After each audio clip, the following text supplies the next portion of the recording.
Hello everyone.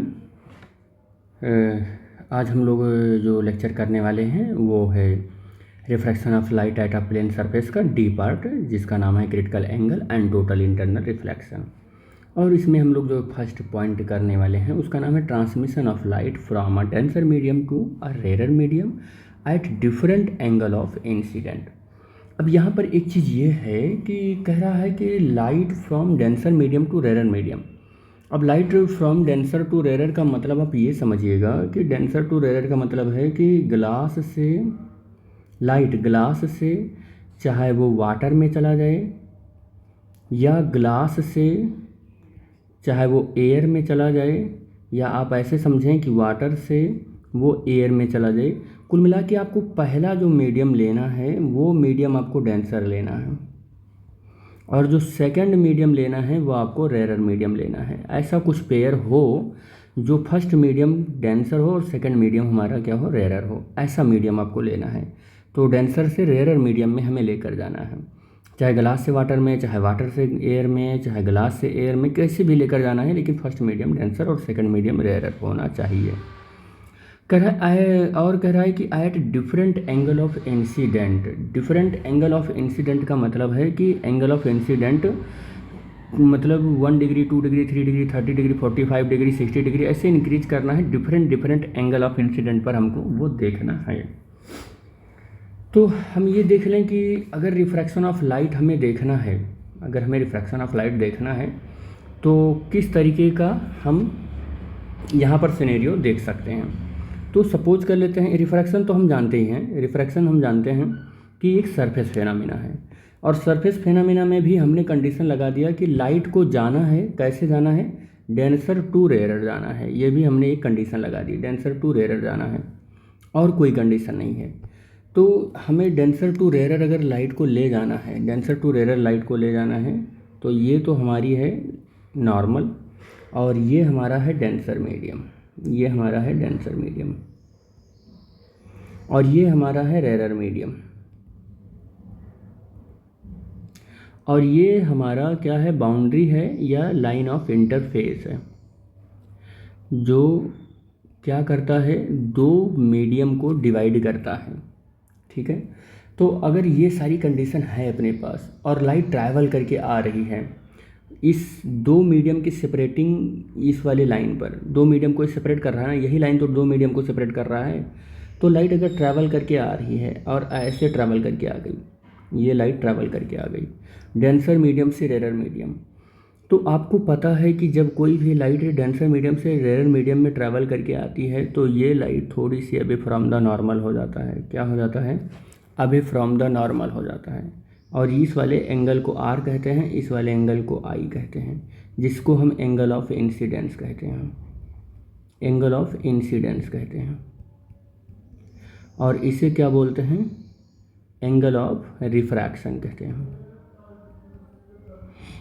ये normal होता है, ये इंसिडेंट एंगल लाइट होती है,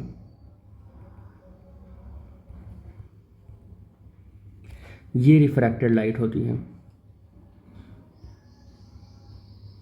रिफ्रैक्टेड लाइट होती है।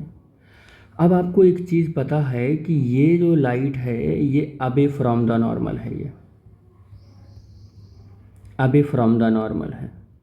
अगर अबे फ्रॉम द नॉर्मल है तो क्या हुआ होगा, यहाँ पर इस वाले मीडियम में स्पीड अगर v2 मान लें और इस वाले मीडियम में स्पीड v1 मान लें, तो v2 हमारा ग्रेटर हुआ होगा v1 से, क्योंकि हम इतना जान गए हैं कि डेंसर मीडियम से रेयर मीडियम में लाइट आती है तो जब स्पीड इंक्रीज हो जाती है तभी अबे फ्रॉम द नॉर्मल होता है, अदरवाइज अबे फ्रॉम द नॉर्मल नहीं होता है।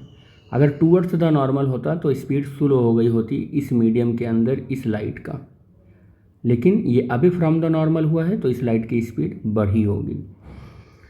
केस यहाँ पर क्या देखना है, वो हमको देखना है कि किस तरीके से ये इसको हम सॉल्व करेंगे, जो हमारा टॉपिक है आज का। तो हमें कई कंडीशंस यहाँ पर देखने हैं। कंडीशन ये देखना है कि फर्स्ट कंडीशन में कि when the angle of incidence is small, ठीक है। अब स्मॉल का मतलब ये नहीं है कि वो आई छोटा होना चाहिए। यहाँ पर मैंने रिफ्रैक्शन आपको बता दिया कि किस तरीके से रिफ्रैक्शन होता है। When light is incident from denser medium to rare medium. अब उसी सिनेरियो में हम ये सब बात करेंगे, और कैसे बात करेंगे वो हमने एक केस ले लिया है कि when the angle of incidence is small. जैसे जैसे हम डेंसर मीडियम से रेयर मीडियम में आते हैं, तो जैसे जैसे हम लाइट के इस एंगल ऑफ इंसिडेंस को इंक्रीज करते हैं, आर भी इंक्रीज हो जाता है। मतलब मेरे कहने का ये है, देखो ध्यान से देखो ये बात, ये है लाइन ऑफ इंटरफेस और ये है हमारा नॉर्मल। और अब ये लाइट अगर इंसिडेंट हो रही है ऐसे, और फिर ये लाइट ऐसे चलिए रिफ्रैक्ट हो जाएगी, ये लाइट ऐसे रिफ्रैक्ट हो जाएगी। और अगर मैंने ऐसे एंगल ऑफ इंसिडेंट को इंक्रीज किया, एंगल ऑफ इंसिडेंस को इंक्रीज किया ऐसे थोड़ा सा हमने, तो ये लाइट और रिफ्रैक्ट हो जाएगी। मेरे कहने का ये मतलब है कि अगर मैं आई को और इंक्रीज किया तो ये लाइट कुछ ऐसे हो जाएगी, ऐसे हो जाएगी, ये लाइट ऐसे हो जाएगी। मतलब मैं अगर आई को इंक्रीज कर रहा हूँ, आई को इंक्रीज कर रहा हूँ, तो आर अपने आप इंक्रीज हो जा रहा है। देखो आर ये है, फिर आर ये है, फिर आर ये है, आर अपने आप इंक्रीज हो जा रहा है। लेकिन कब ये हो रहा है? When light is passing from denser medium to rare medium, denser to rare medium. इस कंडीशन में आई हमारा इंक्रीज हो जा रहा है। ठीक है। तो कह रहा है कि जब एंगल आई बहुत स्मॉल है, इसका सेंस स्मॉल होने का ये मतलब है कि एक स्पेसिफिक एंगल होता है, उस स्पेसिफिक एंगल से छोटा हो। अब ये जो स्पेसिफिक एंगल है, यही जो स्पेसिफिक एंगल है, अभी इसी को बताएंगे कि क्या है स्पेसिफिक एंगल। ये इसका एक पर्टिकुलर नाम है, अभी हम बोलेंगे कि क्या नाम है इसका। ठीक है। तो जब ये आई हमारा इस स्पेसिफिक एंगल से कम हो, तो हम देखते हैं कि आई को इंक्रीज करते हो जब आप, तो आर अपने आप इंक्रीज हो जाता है। देखो यहाँ पर हुआ, फिर ऐसे इंक्रीज हुआ, फिर यहाँ पर हुआ, फिर ऐसे इंक्रीज होता चला गया, ऐसे इंक्रीज होता चला गया यहाँ पर। ठीक है। अब आप एक बात तो समझ गए होंगे, एक बात तो आप समझ गए होंगे कि मैं क्या बताने की कोशिश कर रहा हूँ, कि जब लाइट का आई इंक्रीज किया, इतना था तो ये लाइट आई, फिर इतना किया, ये ऐसे किया तो ये लाइट आई। मतलब मैं ये कहना चाह रहा हूँ कि ये आई की इंक्रीज करने से आर इंक्रीज हो रही है। और ये भी याद रखना कि इंटेंसिटी, और ये भी याद रखना कि ये पार्शियल रिफ्रैक्शन हो रहा है। ये क्या हो रहा है? पार्शियल रिफ्रैक्शन हो रहा है, पार्शियल रिफ्रैक्शन हो रहा है। और कुछ लाइट रिफ्रैक्ट हो रही है और कुछ लाइट यहाँ एब्जॉर्ब भी हो रही है, और पार्शियल रिफ्लेक्शन भी हो रहा होगा, जो कि बहुत ही कम होगा, बहुत ही कम इंटेंसिटी होगी। ये सारी चीज़ें यहाँ पर हो रही होंगी, यानी कि पार्शियल रिफ्रैक्ट भी दिखा देते हैं आपको हम, रिफ्लेक्शन भी दिखा देते हैं, पार्शियल रिफ्लेक्शन भी दिखा देते हैं। इस वाले केस के लिए तो लॉ ऑफ रिफ्लेक्शन लगेगा, इस वाले केस के लिए तो लॉ ऑफ रिफ्लेक्शन लगेगा। और इसमें लॉ ऑफ रिफ्लेक्शन में आई जो है वो आर के इक्वल होता है लॉ ऑफ रिफ्लेक्शन की कंडीशन में, तो ये हो जाएगा। लेकिन इसके लिए क्या लगेगा? इसके लिए तो स्नेल्स लॉ लगेगा। जो ये यहाँ से लाइट आई है इस मीडियम में, इसके लिए तो स्नेल्स लॉ लगेगा, रिफ्रैक्शन का लॉ लगेगा। लेकिन जब आप आई को और इंक्रीज करते हो, सेकंड केस, एक केस और बना लेते हैं। सेकंड केस में जब आप आई को और इंक्रीज करते हो, यानी कि when the angle of incidence is equal to the critical angle। जब आप आई को और इंक्रीज करते हो, और इंक्रीज करो आप, इससे और ज़्यादा इंक्रीज करो। अब देखो और ज़्यादा इंक्रीज करोगे तो मिलेगा क्या आपको, वो भी देख लेते हैं क्या मिलने वाला है। अब अगर आई को और आपने इंक्रीज किया, मान लो ऐसे इंक्रीज किया था, ये आपकी एक रेज आई थी, ये दूसरी रेज आई थी, ऐसे तीसरी रेज आई, ऐसे चौथी रेज आई, ऐसे आई, तो आपने ये बोला, ध्यान से देखना, अब थोड़ा सा यहाँ पर होने जा रहा है। पहली रेज आई तो थोड़ा सा ऐसे रिफ्रैक्ट हुआ, दूसरी रेज आई तो ऐसे रिफ्रैक्ट हुआ, तीसरी रेज आई तो ऐसे रिफ्रैक्ट हुआ, चौथी रेज आई तो ऐसे रिफ्रैक्ट हो गया, इस तरीके से ऐसे रिफ्रैक्ट हो गया। तो आपने क्या देखा कि जब हम आई को इंक्रीज किए ऐसे, फिर आई को इंक्रीज कर रहे हैं ऐसे ऐसे, तो आर मेरा क्या हो रहा है? इंक्रीज हो रहा है, आर मेरा इंक्रीज हो रहा है, आर मेरा इंक्रीज हो रहा है, आर मेरा इंक्रीज हो रहा है। ये आर मेरा इंक्रीज हो रहा है। लेकिन जिस एंगल ऑफ आई पर, ठीक है, एंगल ऑफ इंसिडेंस पर, ऐसा लिख देते हैं, एंगल ऑफ इंसिडेंस पर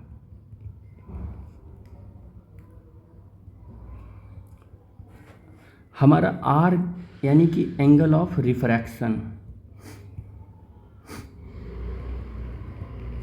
आर इक्वल टू 90 हो जाए, उस स्पेसिफिक एंगल को हम क्रिटिकल एंगल बोलते हैं।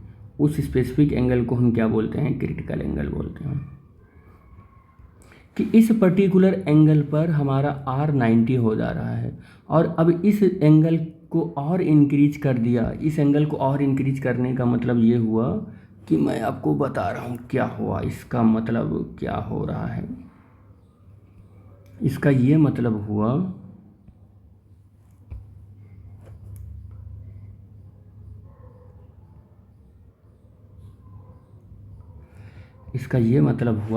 कि इस एंगल को थोड़ा सा और इंक्रीज अगर आपने कर दिया,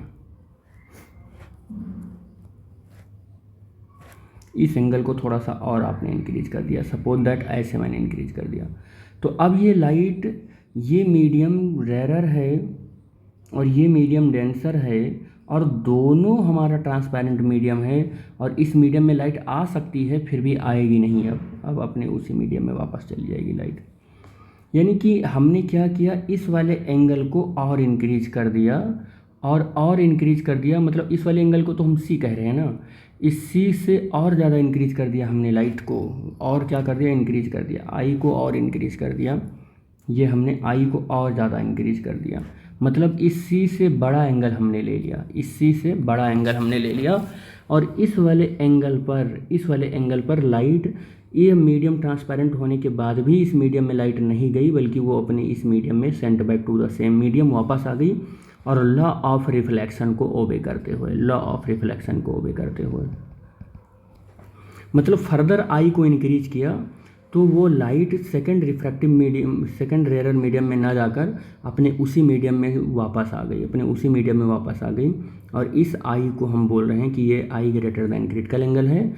और जिस पर आर की वैल्यू 90 हो गई है, जिस एंगल ऑफ इंसिडेंस पर आई पर आर की वैल्यू 90 हो गई है, जिस एंगल ऑफ इंसिडेंस पर आर की वैल्यू 90 हो गई है, उस एंगल को हम क्रिटिकल एंगल बोलते हैं। और उस क्रिटिकल एंगल से अब बड़ा एंगल और लेते हैं तो लाइट सेकंड मीडियम में न जाकर अपने उसी मीडियम में sent back to the same medium वापस हो जाती है, यानी बाउंसिंग बैक हो जाती है उसी मीडियम में। इस वाले प्रॉपर एंगल को, जिस पर लाइट अपने उसी मीडियम में वापस आ जाए, इस वाले एंगल को के बाद हमारा जो फेनोमेना होता है वो फेनोमेना चेंज हो जाता है और फिर हम उस फेनोमेना को कहते हैं total internal reflection. Total internal reflection बोलते हैं इसको। ये टोटल इंटरनल रिफ्लेक्शन होता है। अब टोटल इंटरनल का मतलब, टोटल का मतलब क्या हुआ कि आप इन सब केसेस में देख रहे थे कि इंटेंसिटी अगर यहाँ 100% की लाइट आ रही है तो यहाँ 96%, 90%, 80%, 70% लाइट आ रही थी। बाकी कुछ परसेंट लाइट या तो रिफ्लेक्ट हो जा रही थी, या तो कुछ एब्जॉर्ब हो जा रही थी, या कुछ लाइट ट्रांसमिट हो जा रही थी एक मीडियम से दूसरे मीडियम पर। तो इंटेंसिटी आफ्टर द रिफ्रैक्शन थोड़ी सी इंटेंसिटी क्या हो जाती थी? लो हो जाती थी। यहाँ पर भी वही केस देखने को मिल रहा था कि इंटेंसिटी क्या हो जाती थी? लो हो जाती थी इंसिडेंट लाइट की इंटेंसिटी से। लेकिन इस केस में क्या होगा कि जो इसकी इंटेंसिटी है अगर 100% है और टोटल लाइट अगर रिफ्लेक्ट हो गई, इधर टोटल लाइट यानी कि angle of incidence critical angle से बड़ा है और इस एंगल पर आपने इस लाइट को इंसिडेंट करवाया है, तो फिर ये जो लाइट है ये लाइट टोटल रिफ्लेक्ट होगा। ये क्या होगा? टोटल लाइट रिफ्लेक्ट होगा। और जब टोटल लाइट रिफ्लेक्ट होगा ना तो 100% इसकी भी इंटेंसिटी होगी, यानी कि जो इंटेंसिटी इसकी है वही इंटेंसिटी इसकी भी होगी। आइडियल केस में ये पूरी इंटेंसिटी होगी, इंटेंसिटी का लॉस नहीं होगा।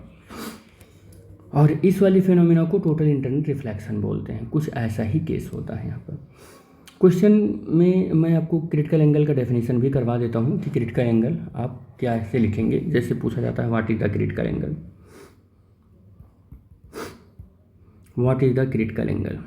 Critical angle. तो क्रिटिकल एंगल क्या है, तो मैं फिर से आपको बता दूं क्रिटिकल एंगल क्या है, कि जैसे आई को आप इंक्रीज करते हो तो आर आपका ऐसे हो जाता है, आर आपका आई ऐसे आता है तो आर आपका ऐसे हो जाता है। आई को और इंक्रीज करते हो तो आपका ऐसे आर हो जाता है। फिर आई को और आप इंक्रीज करते हो तो आप देखते हो कि लाइट जो है अपने इसी लाइन ऑफ इंटरफेस पर चला जाता है, लाइन ऑफ इंटरफेस पर चला जाता है। लेकिन फर्दर इस वाले एंगल को क्रिटिकल एंगल बोलते हो आप, आई ये इस वाले एंगल को क्रिटिकल एंगल बोलते हो। और फर्दर आप आई को इंक्रीज करते हो तो आप देखते हो कि लाइट अपने उसी मीडियम में वापस सेंटर बैक हो जाता है, टोटल उसी मीडियम में लाइट रिफ्लेक्ट हो जाती है, इस वाले मीडियम में लाइट नहीं आती है। तो आप इस वाली कंडीशन को बोलते हो कि TIR हो गया है। तो क्रिटिकल एंगल की कंडीशन क्या बनेगी, यानी कि उसकी डेफिनेशन क्या बनेगी, वो डेफिनेशन देखो क्या बनेगी। तो critical angle is the angle, मैं डेफिनेशन लिख दे रहा हूँ, critical angle is the angle of incidence in the denser medium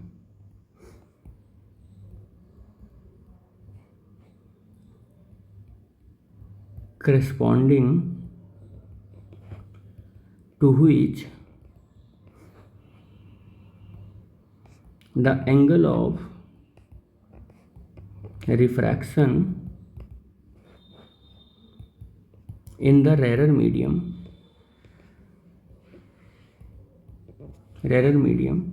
is 90 degree. यही है critical angle. Critical angle is the angle of incidence. Critical angle एक ऐसा एंगल ऑफ इंसिडेंस है, critical angle एक ऐसा एंगल ऑफ इंसिडेंस है जो क्या करता है जी, जो क्या करता है, देखो क्या करता है कि डेंसर मीडियम से लाइट जब रेरर मीडियम में आती है तो उसके करस्पॉन्डिंग जो एंगल ऑफ रिफ्रैक्शन होता है वो 90 डिग्री हो जाता है रेरर मीडियम के अंदर। इसी एंगल ऑफ इंसिडेंस को हम लोग क्रिटिकल एंगल बोलते हैं और C से रिप्रेजेंट करते हैं। अब आपको बताएं कि क्रिटिकल एंगल की क्या कंडीशन हो रही है। तो देखो कंडीशन क्या हो रही है, डेफिनेशन तो आप समझ ही गए, और क्रिटिकल एंगल क्या होता है ये भी मैं आपको बता दिया कि क्या होता है, कंडीशन भी आप जान गए कि ऐसा एक एंगल ऑफ इंसिडेंस जिस पर R क्या हो जाए 90 हो जाए, और इस वाले एंगल को हम क्या बोलेंगे, I को क्रिटिकल एंगल बोलेंगे। अब अगर यहाँ स्नेल से लगा दें आप, डेंसर मीडियम है ये और ये रेरर मीडियम है, अगर आप यहाँ स्नेल से लगा दें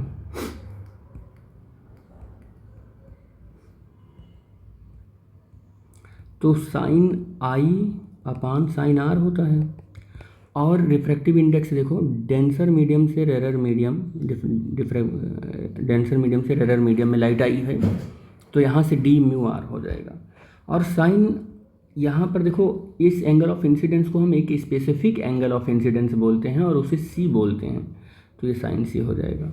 और ये साइन R की वैल्यू बताओ, साइन R की वैल्यू 90 हो गई है और D म्यू R ये हो जाएगा। और साइन C अपान साइन 90 की वैल्यू 1 होती है, और D म्यू R यानी कि D म्यू R को हम लिख सकते हैं R म्यू D लिख सकते हैं 1 अपान में, ये ऐसा लिख सकते हैं।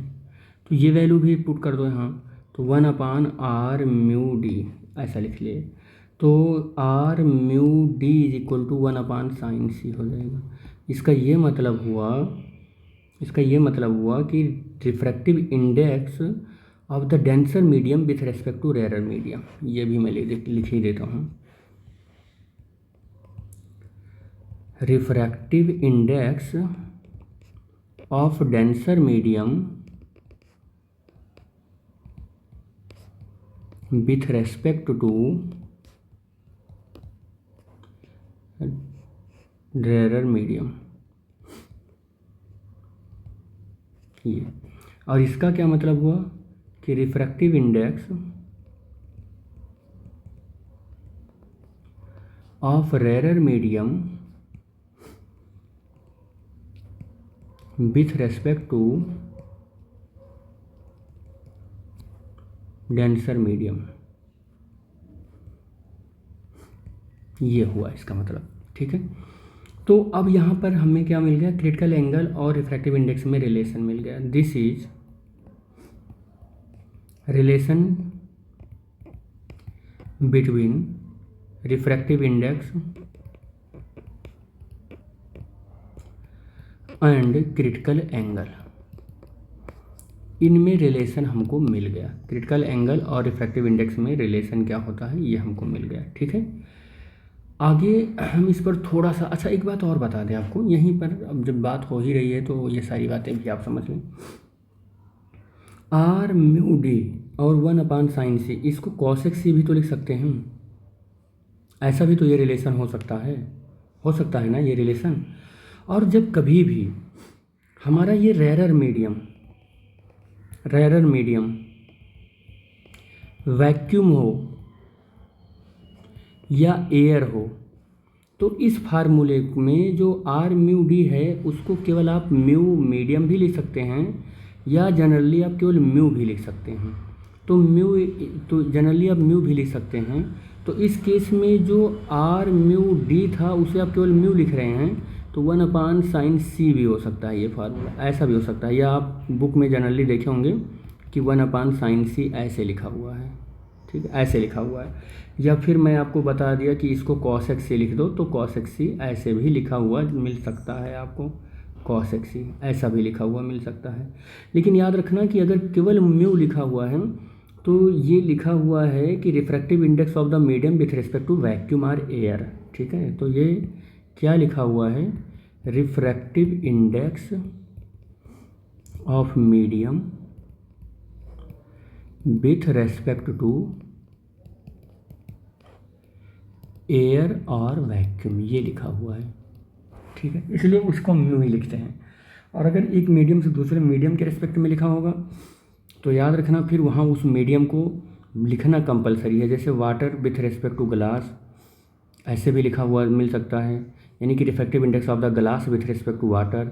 आप ऐसे भी लिखा हुआ मिल सकता है आपको कि H mu G refractive index of the glass with respect to the honey, H का मतलब मैंने हनी ले लिया है, ठीक है। ऐसे बहुत सारे चीज़ ऐसे लिखा हुआ मिल सकता है। लेकिन जब कभी भी एक मीडियम का दूसरे मीडियम के साथ रिफ्रैक्टिव इंडेक्स आप इंट्रोड्यूस कर रहे होंगे, उस कंडीशन में ये लिखना ज़रूरी है। लेकिन जब एयर के रिस्पेक्ट में किसी मीडियम का लिख रहे होंगे, जैसे यहाँ सब कंडीशन में, तो म्यू ही लिख देंगे तो भी काम चल जाएगा। एक दो मैं एग्जांपल कर देता हूँ इससे। मान लो कि आपके पास रिफ्रैक्टिव इंडेक्स है, ये है एग्जांपल,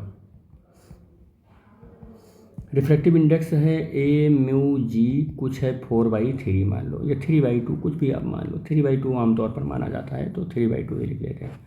और कह रहा है कि फाइंड द क्रिटिकल एंगल कह रहा है कैलकुलेट करो।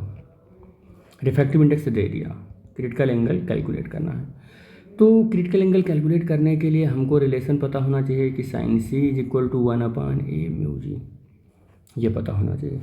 तो sin c = 1/a mu G का मतलब 3/2 रखोगे, और sin c = 2/3 हो जाएगा। ये कितना हो जाएगा, 2/3 हो जाएगा। और 2/3 sin c का जो वैल्यू होता है वो sin 42 की वैल्यू होती है। किसकी वैल्यू होती है, sin 42 की। तो c = क्या मिल जाएगा, 42 डिग्री मिल जाएगी। एक बात और बता दें आपको, कभी ज़रूरी नहीं है कि हमेशा इसी वे में दिया रहे, आपको अलग वे में भी मिल सकता है ये क्वेश्चन। कैसे मिल सकता है मैं बता रहा हूँ। हो सकता है जी म्यू ए ऐसा गिवन हो, 3/2 ऐसे गिवन हो, refractive index of the air with respect to glass ऐसे भी दिया हो। अब sin c का फार्मूला आप ये मत लगाना 1/a म्यू जी वाला, ये मत लगाना, क्योंकि ये रिफ्रैक्टिव इंडेक्स और इस रिफ्रैक्टिव इंडेक्स में डिफरेंस हो गया। क्योंकि आपको पता होना चाहिए कि G mu A 1/a mu G होता है, ये होता है वैल्यू। समझ गए ना बात। अगर ऐसे डेंसर टू रेरर गिवन है तो सीधा sin c = G mu A ये होता है, ये फार्मूला होता है, ठीक है। देखो ये मैंने लिख भी रखा है, कहाँ पर लिख रखा है ये, यहाँ पर देखो, ये डायरेक्ट ऐसे हो सकता है, यहाँ पर देखो sine C is equal to D mu R, ये ऐसे डायरेक्ट हो सकता है, ये डायरेक्ट ऐसे हो सकता है। तो डेंसर टू रेरर आ रहा है तो सीधा ये फार्मूला लगा दो, लेकिन रेरर टू डेंसर आ रहा है, देखो इधर रेरर टू डेंसर आ रहा है, रेरर टू डेंसर आ रहा है, तो आपको ये फार्मूला लगाने की ज़रूरत है, तो ये फार्मूला लगाने की ज़रूरत है। लेकिन डेंसर टू रेरर आ रहा है, डेंसर टू रेरर आ रहा है, तो ये फार्मूला लगाओ। और ठीक है, डेंसर टू रेरर आ रहा है लाइट, तो ये फार्मूला लगाओ। और रेरर टू डेंसर जा रही है लाइट, रेरर टू डेंसर जा रही है, तो ये फार्मूला लगाओ। समझ में आ रही है बात ना? देखो मैं ये बताना चाह रहा हूँ, लाइट डेंसर टू रेरर आ रही है, लाइट कहाँ आ रही है? डेंसर से रेरर में आ रही है, तो सीधा ये फार्मूला लगा दो, सीधा ये फार्मूला लगा दो। और अगर रेरर से डेंसर जा रही है, मतलब लाइट इधर से जा रही है रेरर टू डेंसर, तो आप इस फार्मूले को लगाओ। लेकिन इस वाले केस में तो क्रिटिकल एंगल आपको मिलेगा नहीं, इस वाले केस में क्रिटिकल एंगल नहीं मिलेगा। क्रिटिकल एंगल तो तभी मिलेगा जब लाइट डेंसर टू रेरर जाए। तो ये सारी बातें आपको ध्यान में रखनी पड़ेंगी इन सब चीज़ों को सॉल्व करने के लिए, ठीक है। जैसे एक और एग्जांपल में बता देता हूँ आपको, एक एग्जांपल नंबर टू क्या है कि रिफ्रैक्टिव इंडेक्स जो है वो आपको गिवन है वाटर का विथ रिस्पेक्ट टू एयर, वो 4/3 है। अब आपसे क्रिटिकल एंगल पूछ रहा है, तो critical angle sine C is equal to 1/a mu W, यही होता है। 1/4/3 कर दो, 3/4 कर दो। तो जैसे हमने बताया था कि 2/3 साइन सी इक्वल टू 2/3, ये वैल्यू 42 डिग्री होती है। इसकी भी वैल्यू आपको ऐसे याद रखनी पड़ेगी कि साइन 49 की वैल्यू जो होती है वो 3/4 होती है। ये भी याद रखना पड़ेगा आपको थोड़ा सा, ठीक है, ये भी याद रखना पड़ेगा आपको। इसका ये मतलब हुआ कि जो sine C is equal to 3/4 है, वो sine C is equal to sine 49 है, और साइन से sine cancel, C is equal to 49 degree आ जाएगा। ये भी फार्मूला हो जाएगा, ठीक है। तो इस तरीके से आप सॉल्व कर सकते हो। कुछ ऐसे पॉइंट भी हैं जो आपको दिमाग में थोड़ा रखना पड़ेगा, जैसे क्रिटिकल एंगल कुछ सब्सटेंस के होते हैं तो याद रखना पड़ेगा कि वो कितने होते हैं। वाटर के लिए अप्रॉक्सीमेटली जो क्रिटिकल एंगल होता है, क्रिटिकल एंगल वाटर के लिए, वाटर का पहले तो रिफ्रैक्टिव इंडेक्स जान लें कि 1.33 होता है, और उसके लिए क्रिटिकल एंगल अप्रॉक्सीमेटली 49 डिग्री होती है।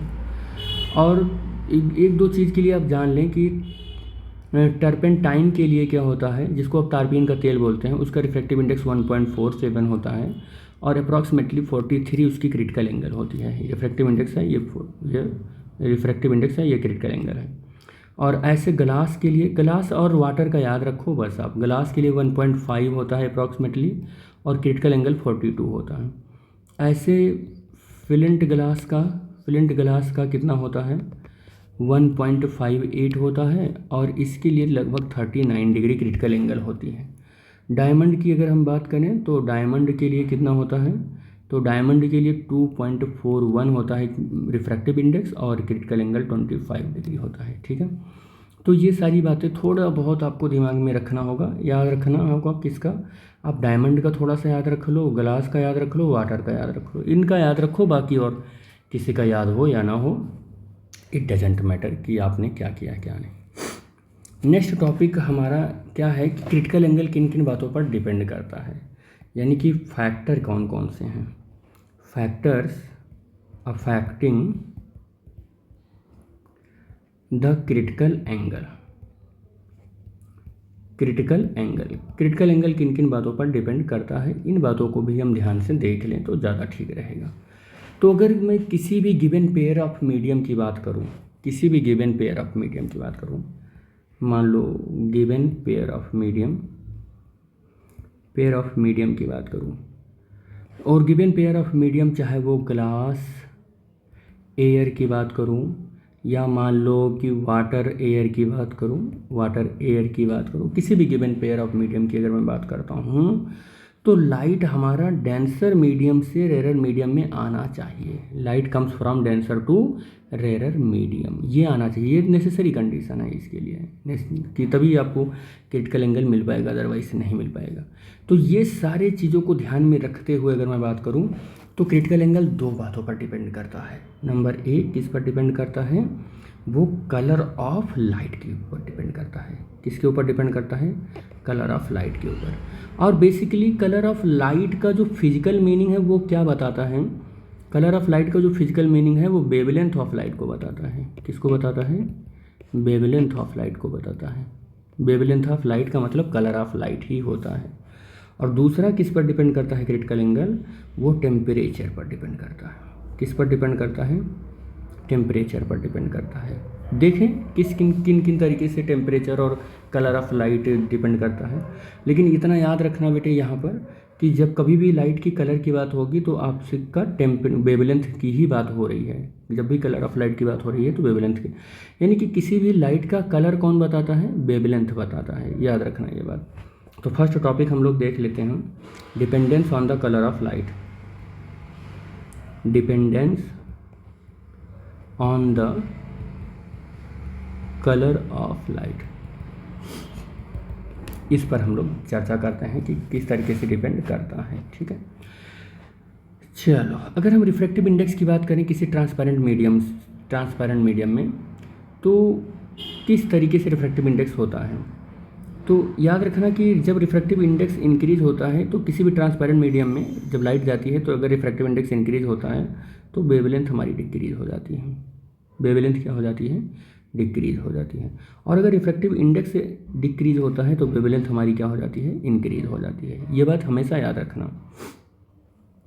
और अगर हमें वायलेट कलर की रिफ्रैक्टिव इंडेक्स की बात करूं तो वायलेट कलर का रिफ्रैक्टिव इंडेक्स रेड कलर के रिफ्रैक्टिव इंडेक्स से ज़्यादा होता है। और इसी सेंस में अगर मैं वेवलेंथ की बात करूं तो वेवलेंथ रेड कलर का ज़्यादा होता है और वायलेट कलर का कम होता है। समझ पा रहे हो आप बात? आई थिंक ये सारी बातें आपको समझ में आ रही होगी। यानी कि वायलेट कलर का रिफ्रैक्टिव इंडेक्स ग्रेटर होता है, रेड कलर का रिफ्रैक्टिव इंडेक्स कम होता है। Wavelength of red colour is greater than wavelength of the violet colour, यानी कि वायलेट कलर का वेवलेंथ लीस्ट होता है, कम होता है, और रेड कलर का वेवलेंथ थोड़ा सा ज़्यादा होता है। तो ये सारी बातें आई थिंक आपको समझ में आ रही हैं। अगर इस सेंस में अगर हम बात कर रहे हैं तो अब एक चीज़ वो ऐड करना चाहिए हमको जो मुझे करना है। जिधर रिफ्रैक्टिव इंडेक्स बढ़ता है उधर वेवलेंथ कम होता है। अब आप सोच लो कि अगर ये फार्मूला मैं लिखूं कि sine C 1/sin c equal to mu, तो आपको क्या दिख रहा है कि साइन रिफ्रैक्टिव इंडेक्स से इन्वर्सली प्रोपोर्शनल क्रिटिकल एंगल दिख रहा है। आपको क्रिटिकल एंगल दिख रहा है, यानी कि क्रिटिकल एंगल की वैल्यू अगर इंक्रीज हुई, क्रिटिकल एंगल की वैल्यू इंक्रीज हुई तो रिफ्रैक्टिव इंडेक्स डिक्रीज होएगी, और अगर ये वैल्यू डिक्रीज होएगी तो ये वैल्यू इंक्रीज होएगी। इसका यही मतलब हुआ, जनरली क्या मतलब हुआ कि जिधर रिफ्रैक्टिव इंडेक्स इंक्रीज होगा उधर हमारा क्रिटिकल एंगल डिक्रीज होगा, और जिधर रिफ्रैक्टिव इंडेक्स डिक्रीज होगा उधर हमारा क्रिटिकल एंगल इंक्रीज होगा। इसका ये मतलब हुआ कि क्रिटिकल एंगल अगर डिक्रीज होएगा तो वेवलेंथ भी डिक्रीज होएगा, और अगर क्रिटिकल एंगल इंक्रीज होएगा तो वेवलेंथ भी इंक्रीज होएगा। समझ में आ रही बात? ये समझ गए आप? चलो ठीक है, आगे बढ़ते हैं। क्रिटिकल एंगल और वेवलेंथ में रिलेशन आपको मिल गया कि क्रिटिकल एंगल वेवलेंथ से किस तरीके से इंक्रीज या डिक्रीजमेंट हो रहा है। दूसरी बात डिपेंड कर रहा है टेम्परेचर पर, यानी कि डिपेंडेंसी ऑन द टेम्परेचर ऐसे लिखते हैं, डिपेंडेंसी ऑन द टेम्परेचर, या डिपेंडेंस लिखते हैं बस, केवल डिपेंडेंस ऑन टेम्परेचर। ये अब देखो क्या बात हो रही है कि जब कभी भी हमारा टेम्परेचर मीडियम का इंक्रीज होता है, on increasing the temperature of the medium refractive index decrease होता है। ये भी याद रखना, अगर टेम्परेचर हमारा इंक्रीज होएगा तो रिफ्रैक्टिव इंडेक्स डिक्रीज हो जाएगा, और टेम्परेचर हमारा डिक्रीज होगा तो रिफ्रैक्टिव इंडेक्स इंक्रीज होएगा। आप विंटर सीजन में देखो, विंटर सीजन में क्या होता है कि टेम्परेचर डिक्रीज हो जाता है, टेम्परेचर डिक्रीज हो जाता है। उस टाइम में जो सीढ़ा होता है, चाशनी होती है जिसमें जलेबी या मिठाइयाँ बनती हैं, उस टाइम में जो आपकी चाशनी होती है वो थोड़ी सी कॉन्सनट्रेटेड हो जाती है, गाढ़ी हो जाती है। इसका मतलब उसका रिफ्रैक्टिव इंडेक्स थोड़ा सा इंक्रीज हुआ है टेम्परेचर के डिक्रीज होने से। और गर्मी के सीज़न में आप देखो टेम्परेचर आपका इंक्रीज हो जाता है, और जब टेम्परेचर इंक्रीज होता है तो आपका सीढ़ा, आपकी जो चाशनी होती है वो थोड़ी सी पतली होती है, डाइल्यूट हो जाती है। इसका मतलब उसका रिफ्रैक्टिव इंडेक्स डिक्रीज हो जाता है। तो जब कभी भी समर सीजन का ये होगा कि समर सीजन में टेम्परेचर इंक्रीज होता है तो रिफ्रैक्टिव इंडेक्स डिक्रीज हो जाता है, विंटर सीजन में टेम्परेचर डिक्रीज होता है तो रिफ्रैक्टिव इंडेक्स इंक्रीज हो जाता है। अब आप बताओ कि जिधर आपका रिफ्रैक्टिव इंडेक्स डिक्रीज होना चाहिए उधर क्रिटिकल एंगल क्या होना चाहिए, इंक्रीज होना चाहिए। जिधर आपका रिफ्रैक्टिव इंडेक्स इंक्रीज होना चाहिए उधर क्रिटिकल एंगल डिक्रीज होना चाहिए। इसका ये मतलब हुआ कि टेम्परेचर इंक्रीज होगा तो क्रिटिकल एंगल भी इंक्रीज हो जाएगा, टेम्परेचर डिक्रीज होगा तो क्रिटिकल एंगल भी डिक्रीज हो जाएगा। अब एक कॉमन रिलेशन लिखो कि जब कभी भी आपका, एक कॉमन रिलेशन लिखता हूँ, जब कभी भी रिफ्रैक्टिव इंडेक्स इंक्रीज होगा तो क्रिटिकल एंगल डिक्रीज हो जाएगा और टेम्परेचर भी डिक्रीज हो जाएगा, वेवलेंथ भी डिक्रीज हो जाएगा। और जब कभी भी रिफ्रैक्टिव इंडेक्स आपका डिक्रीज होगा तो क्रिटिकल एंगल इंक्रीज हो जाएगा, टेम्परेचर इंक्रीज हो जाएगा, वेवलेंथ भी इंक्रीज हो जाएगा। This is the in short information regarding this lecture which is the factor affecting. जो फैक्टर अफेक्टिंग है उससे रिलेटेड ये हमारा एक शॉर्ट कंक्लूजन निकल कर आ गया सामने। ठीक है बेटा, तो हम लोग इस लेक्चर में बस यहीं तक करेंगे। आई होप ये पूरा लेक्चर आपको समझ में आया होगा और अच्छा भी लग रहा होगा, काफ़ी इन्फॉर्मेटिव भी लग रहा होगा। फिजिक्स टाइम के यूट्यूब चैनल पर ये पूरा 10th ICSE CBSE state board का जो 10th फिजिक्स पोर्शन है वो कवर कर रहे हैं हम ऐसे ही। तो मैं उम्मीद करता हूँ कि आपको समझ में भी आ रहा होगा और आप लोग कमेंट बॉक्स में जाकर ये ज़रूर बताएं कि लेक्चर आपको कैसा लग रहा है, अच्छा बुरा कैसा लग रहा है। अगर अच्छा नहीं लग रहा है तो डिसलाइक करो और अच्छा लग रहा है तो लाइक करो और हमें ज़रूर इन्फॉर्मेशन दो कि किस तरीके का वीडियो आपको अट्रैक्टिव लग रहा है, छोटा लेंथ बड़ा तो नहीं हो रहा है वीडियो का। जैसा भी आपको जो अच्छा बुरा लगे वो बताना। Thanks for watching the video बेटा, थैंक यू।